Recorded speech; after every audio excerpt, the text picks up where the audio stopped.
कुंभ का नया सच, एक विस्तृत विश्लेषण। भूमिका। कुंभ मेला भारत में होने वाला विश्व का सबसे बड़ा धार्मिक, सांस्कृतिक और आध्यात्मिक आयोजन है।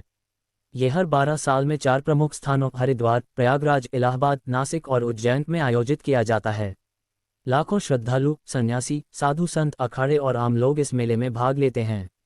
कुंभ को पवित्र स्नान और मोक्ष प्राप्ति का पर्व माना जाता है, लेकिन आधुनिक समय में ये केवल धार्मिक नहीं बल्कि सामाजिक, आर्थिक और राजनीतिक दृष्टि से भी अत्यंत महत्वपूर्ण बन चुका है।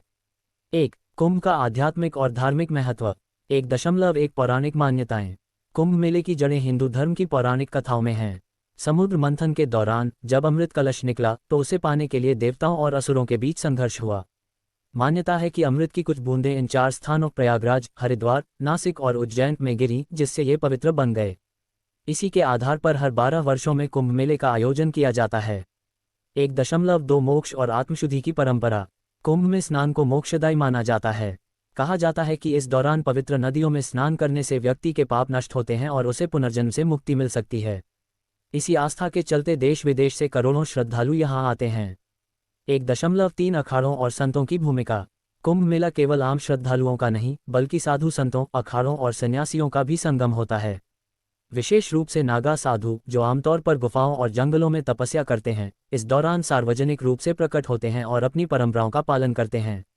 2. कुंभ का आर्थिक प्रभाव। 2.1 पर्यटन और व्यापार।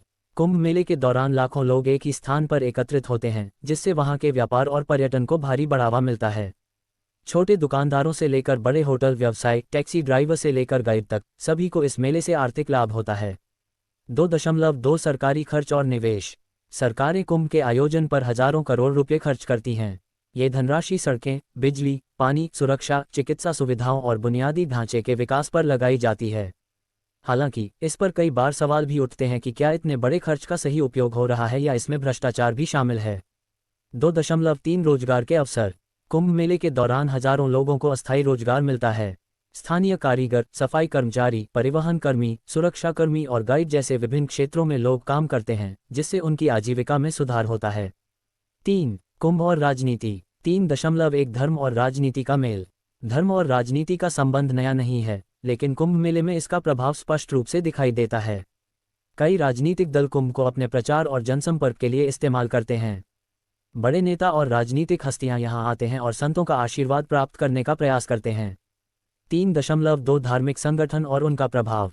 अखाड़े और संत समाज का राजनीतिक प्रभाव भी बढ़ता जा रहा है। कई बार संतों और अखाड़ों की राय राजनीतिक निर्णयों को प्रभावित करती है। 3.3 वोट बैंक की राजनीति।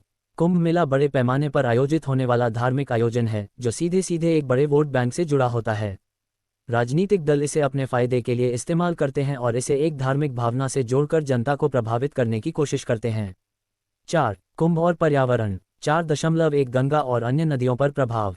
कुंभ के दौरान लाखों लोग गंगा, क्षिप्रा और गोदावरी जैसी नदियों में स्नान करते हैं, जिससे इन नदियों का जल प्रदूषित हो जाता है।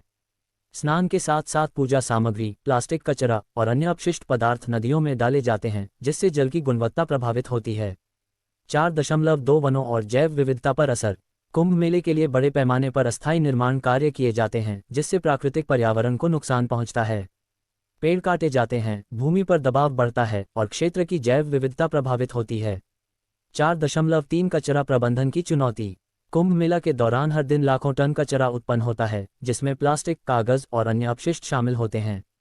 सही कचरा प्रबंधन न होने से पर्यावरण पर भारी असर पड़ता है। 5. कुंभ का सामाजिक और सांस्कृतिक प्रभाव। 5.1 वैश्विक स्तर पर भारत की पहचान। कुंभ मेला न केवल भारत में बल्कि पूरी दुनिया में अपनी अनूठी परंपरा और संस्कृति के कारण प्रसिद्ध है। ये भारत की आध्यात्मिक धरोहर को वैश्विक मंच पर प्रस्तुत करने का एक बड़ा अवसर होता है। 5.2 विभिन्न संस्कृतियों का संगम। कुंभ मेला में देश विदेश से आए लोग एक साथ मिलते हैं, जिससे विभिन्न संस्कृतियों का आदान प्रदान होता है। यहाँ साधु संतों की कथाएं, आध्यात्मिक प्रवचन और योग सत्र भी आयोजित किए जाते हैं, जो लोगों को मानसिक और शारीरिक शांति प्रदान करते हैं। 5.3 आध्यात्मिक पर्यटन का विकास। कुंभ मेला ने भारत में आध्यात्मिक पर्यटन को एक नया आयाम दिया है। दुनिया भर से श्रद्धालु और पर्यटक इस मेले को देखने और इसमें भाग लेने आते हैं, जिससे भारत की धार्मिक पर्यटन नीति को बल मिलता है। निष्कर्ष। कुंभ का नया सच। कुंभ मेला केवल एक धार्मिक आयोजन नहीं रह गया है, बल्कि यह अब एक बहुआयामी आयोजन बन चुका है।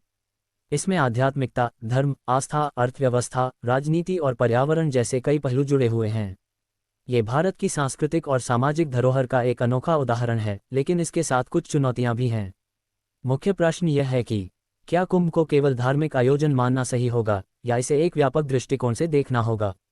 क्या हम पर्यावरण संरक्षण के उपायों को अपनाकर इसे और अधिक टिकाऊ बना सकते हैं? क्या राजनीति और व्यापार को आस्था से अलग रखा जा सकता है?